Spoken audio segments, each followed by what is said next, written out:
Welcome to the 2020 Castro Valley Unified School District Board of Education Candidates Debate. This debate is organized by Sunshine America Youth Organization, and thank you all for joining us today. We're very excited to get started, but before we do so, we're first going to introduce ourselves, the presidents, explain what Sunshine America Youth Organization is, and go over the rules for the debate. And then we'll go on to the opening statements and the actual debate part of this event. I'll start with introductions. Hi everyone, my name's May. I'm gonna be a sophomore next year, and I'm very excited to hear what the candidates say about how they're gonna address diversity in the Castro Valley Unified School District. Yeah, my name is Helena. I'm gonna be a junior in Castro Valley High School, and I'm super interested to hear what the candidates are gonna talk about, especially COVID-19 and the academic program. My name is Marissa. I'm going to be a junior as well, and I also go to the same school, Castro Valley High. So I'm really excited to hear what you guys have to say today, and I'm sure all of you guys are going to have interesting responses. Yeah, so we're the presidents of Sunshine America Youth Organization, and we will be serving as your moderators for today.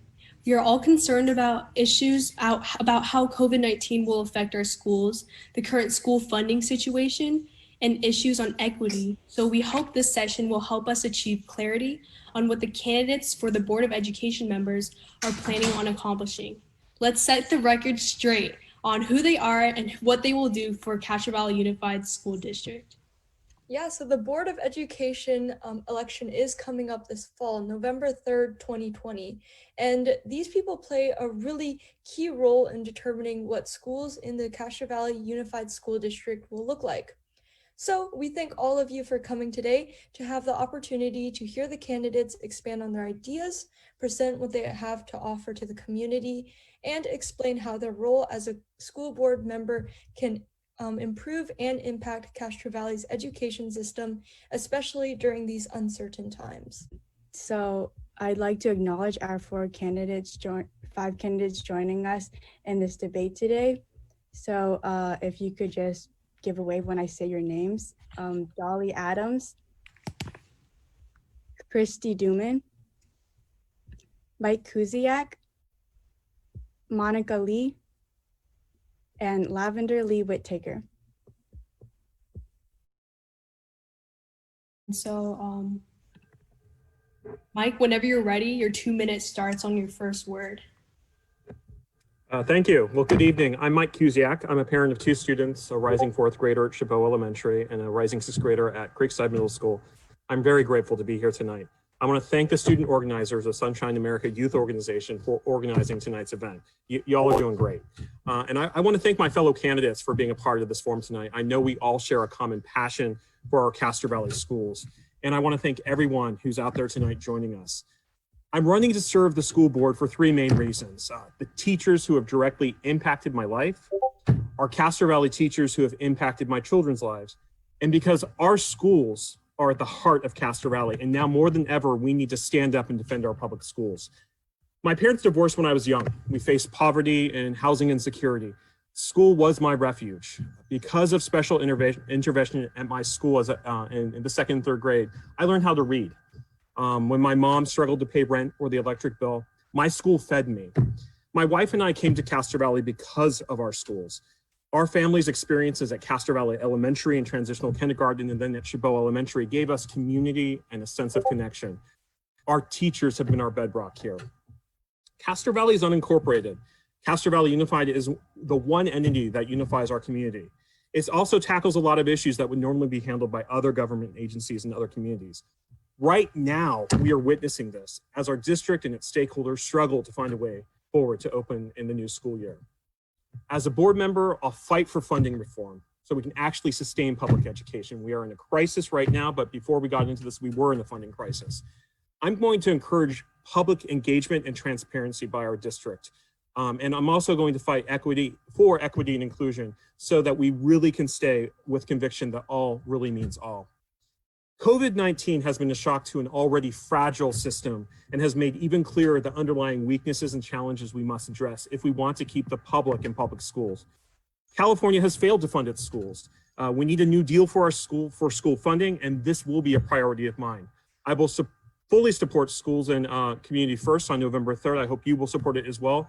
And I'll apply my background in educational policy and advocacy with local, state, and federal lawmakers to find legislative solutions and work with the community to find long-term funding.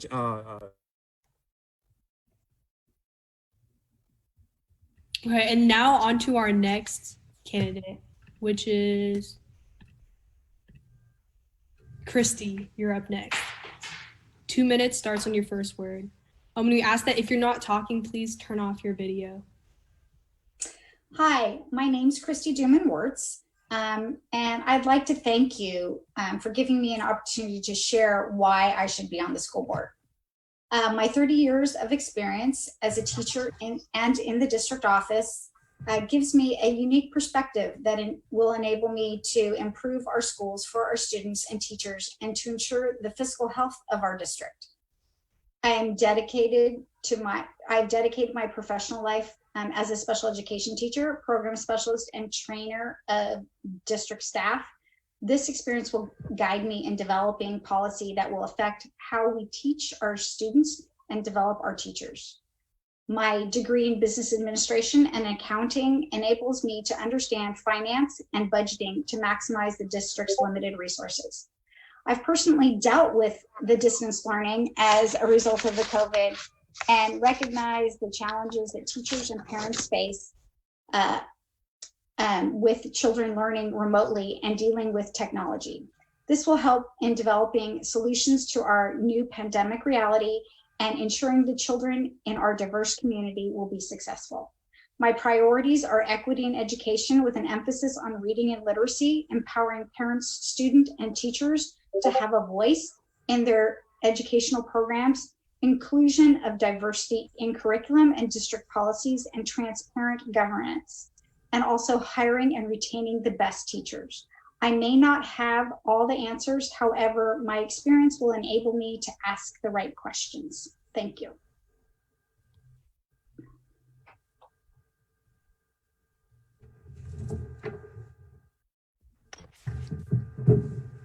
Thank you. Now on to Monica Lee. Hi, my name is Monica Lee, and it has been my honor to serve as trustee of the Castro Valley Unified School District for the last 3.5 years. I originally ran because I come from a family of teachers, and my mother was a teacher. I have aunts and uncles who were teachers. I was always an active parent. I'm not seeing a timer or anything, just so you know. I'm just seeing Mike, so but I'll try and keep it to 2 minutes. As I did when I initially ran, I remain committed to providing our students with the best education possible. With other board members, I've balanced the budget so as to maintain the fiscal solvency of the district, manage finances so as to provide a modest raise to staff. He's telling me to change the gallery view. Anyway, I'm just going to keep going. Let's see, and reacted quickly to the COVID closures, including providing meals and technology to students in need, and improved all campuses with Measure G funding in a fiscally responsible manner. As a parent of 2 children who attended CV schools, I'm committed to all students in the district motto of all means all. If you grant me the honor of the second term, I will work to solve our fiscal challenges, to help our students safely return to school, and to implement new innovative programming for our students. I hold a JD and a BS in business from Cal and have been a practicing attorney for many years. Thank you for your attention, and thank you to the Sunshine Youth Organization for the invitation.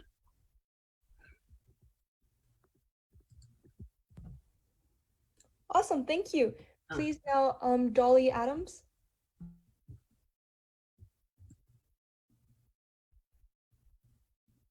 Now, Dolly, whenever you're ready. Okay. I am Dolly Adams, a teacher, mother, and community activist. I've been entrusted with the educational well-being of students for nearly 29 years. The interests of the child and their families has been at the forefront of my mind for the greater part of my adult life. Being a teacher is a rewarding career because it allows you to make a difference in a child's life, especially when your expertise can lead to graduation from high school. As an example to illustrate, Let me tell you about Rosie and Danny. Both the mother, Rosie, and her daughter, Danny, have schizophrenia, and thus why Danny became my student. They, as African Americans, had moved here from Louisiana after Hurricane Katrina. When a new special ed student arrives, they are tested.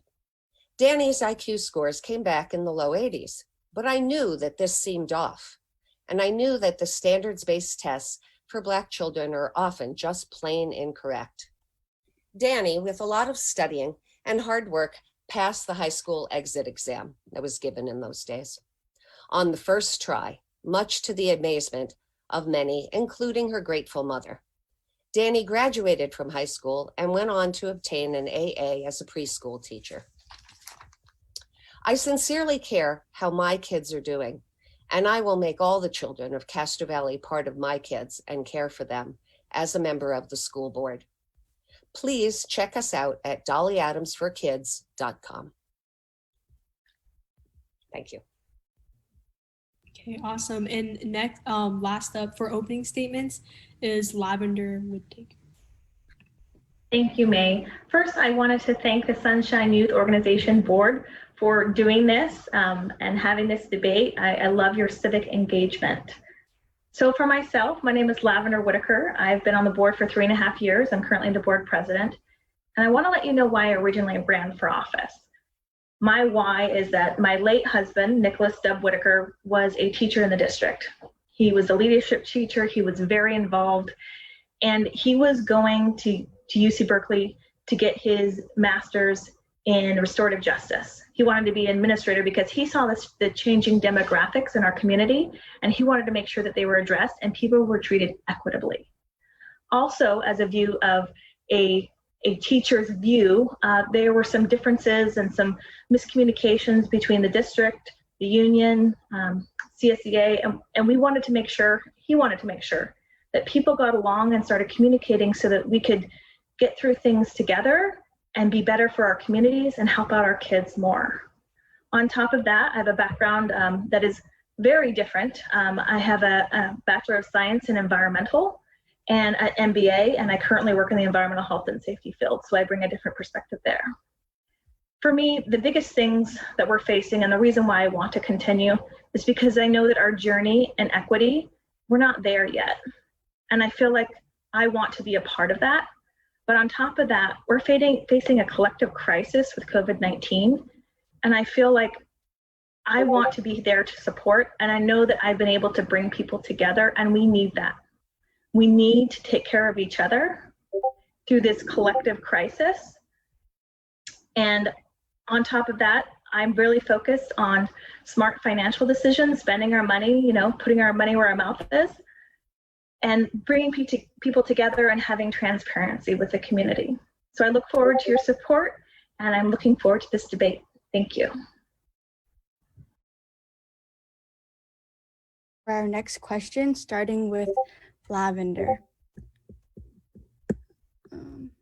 What is your take on how schooling should resume? Do you suggest going entirely online, a hybrid program, or returning to in-person teaching? So again, I don't think that it's safe to go back to in-person teaching. I think where we have an issue is that I'm really worried about our disabled students, our special ed students, and our socioeconomically disadvantaged students. I think that gap is going to increase. And again, it's based on data and science, the guidance we're getting from the state and the health department. Obviously, that safety is number one. I really feel that we need to make sure that those students and those populations are taken care of. On top of that, we need to have some kind of normalcy. We need to have some kind of connection. And in order to do that, and I'm really proud of the union and the district working together. And I know that we're all facing a lot and there's a lot of emotions, but I think I know I'm very appreciative of everybody's efforts. And for us to be able to do this model, we're doing it smart and we're working together, and we'll get through this together. Thank you. Thank you. Next is Mike. What is your take on how schooling should resume? Do you suggest going entirely online, a hybrid program, or returning to in-person teaching? Thank you. I've got to say, it's been an interesting summer trying to figure out what our approach will be. I'm grateful that we're finally coming to a point 13 days before the start of school that I think we have an understanding of what hybrid learning is. It's been a struggle where we're all dealing with a lot of information and trying to make sense of it. So I think the hybrid approach or the blended approach, which I think is the better term, is great. It maintains school communities, and what it does, it holds out the opportunity that possibly at some point, maybe in the new year, there'll be some therapeutics or a vaccine in place that would let us to get back to our new normal. I am supporter of the virtual academy as well, for those parents and students and teachers as well, who for their safety want to take a different approach, a 100% virtual approach. Our teachers need support. I know they've been doing a lot of that support on their own, and I want to thank them all tonight for all they've been doing. And I want to thank everyone for what we were all learning together in a very unknown situation. Great. Okay. Kristy, what is your take on how schooling should resume? Do you suggest going entirely online, a hybrid program, or returning to in-person teaching? Trying to get my camera. Okay.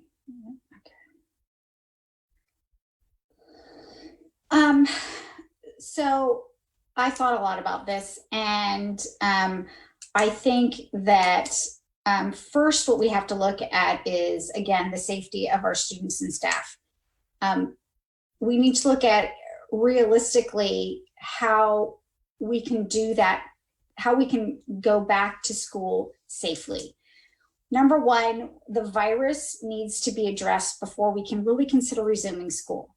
The countries that have resumed school successfully have done that. We also need to be looking at what kind of PPE and staff that we will need to support the resuming of school. We cannot be thinking about resuming school without considering how we are going to protect our students and our staff. And in doing that, we need to look at the funding and how we're going to fund it. We need resources to provide for the reopening. Right now, the state is looking at a 20% reduction in our budget in funding. And we're expecting that it could cost up to 20% of an increase in cost to actually resume school with the necessary PPE and other safety measures that we need to be put in place. Thank you. Now for Monica. What is your take on how schooling should resume? Do you suggest going entirely online, a hybrid program, or returning to in-person teaching? I think for the near future, we have no choice but to go online. At some point, hopefully we can start bringing students back, especially our special ed students and some of our students who need greater assistance. There's also consideration of those students who are either homeless, or some students, it's not safe for them to be in what is their home. I did guardianship work in another life, and some students just are not in an environment that's conducive to learning or conducive to being safe. So I think for the near future, we have to try and also accommodate those students and make sure that they have a safe learning environment at home or in whatever creative solution we can come up with that provides them a safe space to learn, in addition to a safe space for students once we actually physically bring students and teachers back to the classroom. And hopefully the state will give us the budget, and also the federal government will give us the budget that we can buy the PPE and put in dividers or whatever else we need to make the classroom safe. Lastly, we have Dolly. What is your take on how schooling should resume? Do you suggest going entirely online, a hybrid program, or returning to in-person teaching? Well, at first, I believe all the schools in the state are going to have to start with, and it's ordered so, are going to have to start with online teaching. This is, though, we want to have live teachers who are assigned to students, and that is the model that we are starting with. I want to say that I did my Master of Science as an education specialist on computerized learning. And my professor had thought that computerized learning would be best for kids. It turns out, of course, it was best for some kids. For some kids, direct teaching in person was better. And for others, it didn't make any difference. I think when we do come back and we have a hybrid or blended learning, we want to bring back the certain kinds of kids first that need to be in the classroom. This might be special ed kids, homeless, foster kids, and young children who are just learning how to read. They need that in-class help. I did teach a student who was in CVVA. She took some of her classes, most of them at Castro Valley High, and then one math at CVVA. Hi there. So thank you, Porter, for your question. I've talked about this a lot already. Funding. We need to fix how we are funding our schools. We are going to have a few years in the next few years where we have an opportunity to reinvent how we think about funding our schools and making sure that we meet the needs of all of our students.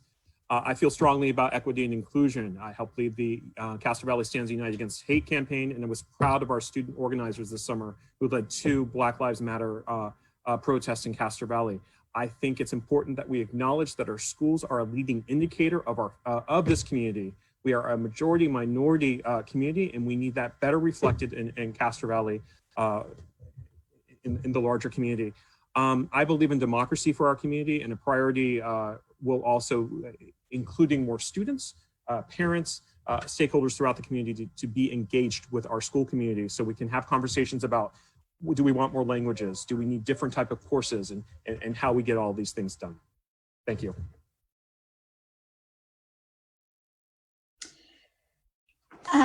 That's a great question. I think that when we're looking at with students protesting, I'm hopeful that the students will be protesting peacefully. I do have a strong opinion as to looking to whether or not we should be revising the school resource officers and how they are interacting with the students. I don't necessarily think that that is the most effective thing that we should be doing with our students, but I think that they have the right to protest, and I encourage them. They are the next generation, and we need to support and encourage them in causes that are valid causes for our community, as long as they're done peacefully. Thank you.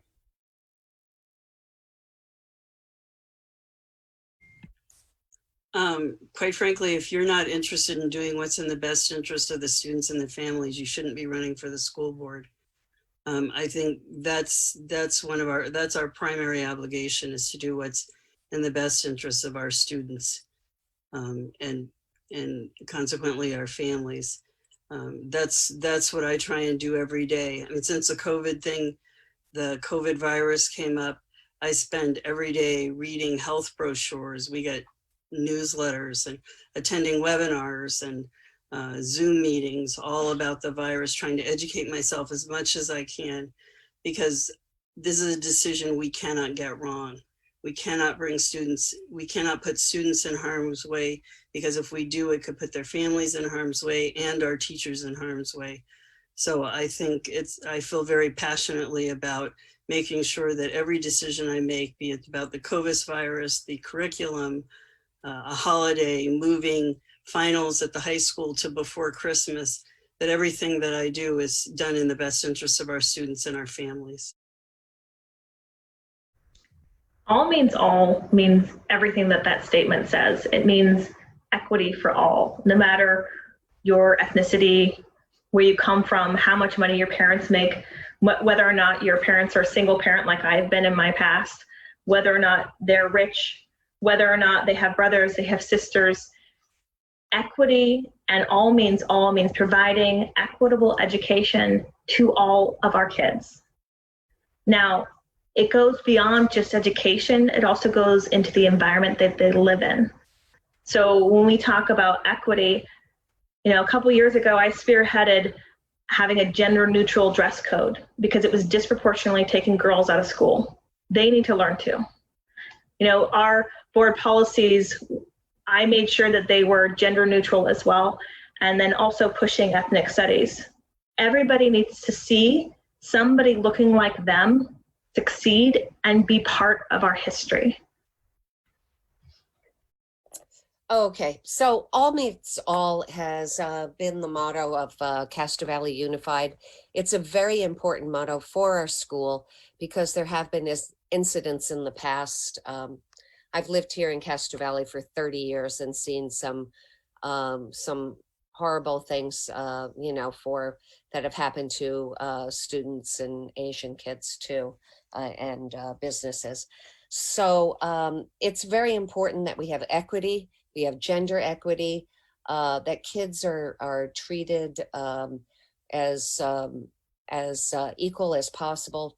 I'm part of the Community Alliance that talks about babysitting and tutoring and other things that are going to be needed to try to make this distance learning model happen.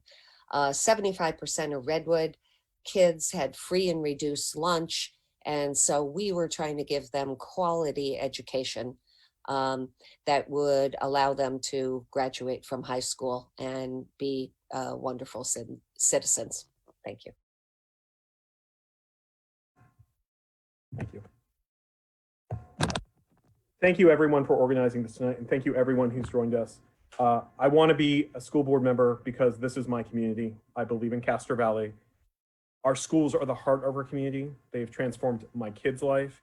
They have inspired me to step up to service in this manner. We need to work together to fix funding for our schools. We have a lot of work to do in the next year in making sure that we can safely return to schools. But once we get to that point, we are going to have to fight together as a community so that we are investing the way we should be in our schools. We need to bring the entire community to our schools in our governance. They need to be a part of our public meetings. And we need to fight, as we talked tonight, about truly making all meaning all in our community. And I've been a fighter for that. I've demonstrated that in my advocacy and my activism for Castro Valley and for our Castro Valley schools. So just check me out at Kusiak for castrovalley.org. And thank you very much for everyone and all my colleagues here for the questions and the conversation.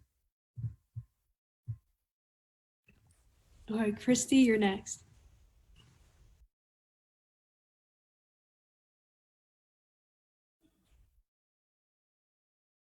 Okay. I think at this time, the district has a multitude of issues that they're being charged with finding solutions to. And they're looking to find quick solutions, and frequently not only educational solutions, but solutions such as how can we provide technology for our students? How can we feed our students? How can we address the mental health of our students? We need to look at how we are going to approach that. While at times the district has not always gotten it right, I know that the district and the teachers have tried very hard and have put in a lot of effort to do that within the distance learning model or whatever challenges that they've been faced with. We will continue to be faced with these challenges in the next coming year, and it's how we respond to those challenges that will determine the success of our students. Okay, next up is Monica.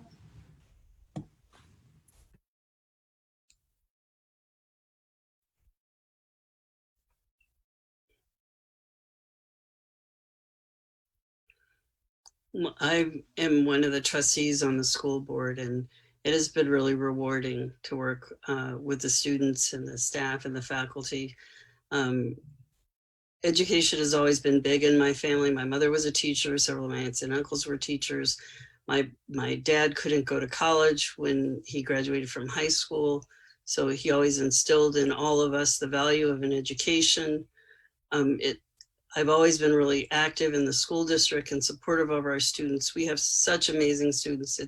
it's a shame that everybody can't see the presentations the students do for the board every month when they come in during normal times.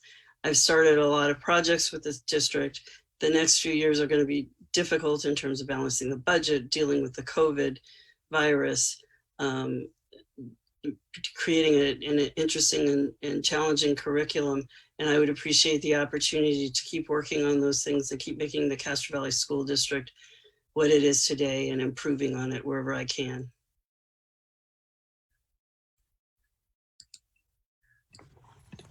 Okay, next is Dolly.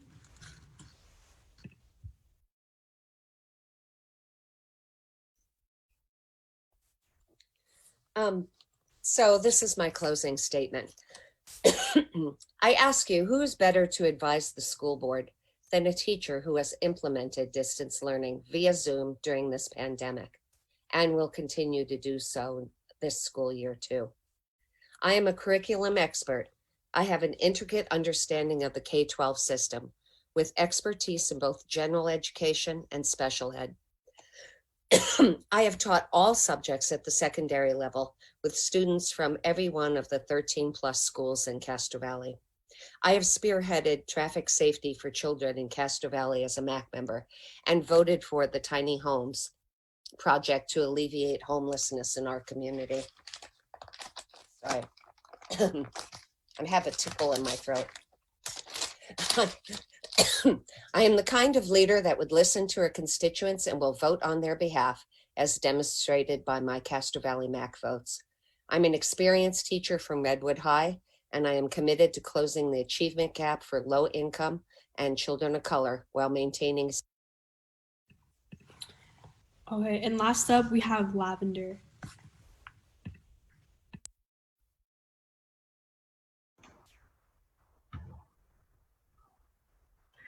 Hello, everyone. My name is Lavender Whitaker. I've had the honor of serving on the Castro Valley Board of Education for the last 3.5 years. When I first started on the board, it was an us versus them mentality. I'm committed to continuing to make sure that everybody has a seat at the table. We have a very diverse community, and I want to make sure that everyone is heard, from our special education students, our students with disabilities, our LGBTQI plus youth, our unions, our students of colors, our students who are facing economic disadvantages, and our families who are scared going through this crisis of COVID-19. I think that we are better together when we work together to solve problems. I also bring a different view, being a wife of a deceased student or a deceased teacher within the district, a parent, and at sometimes a single parent, and working within the corporate fields with an environmental and safety perspective. Thank you.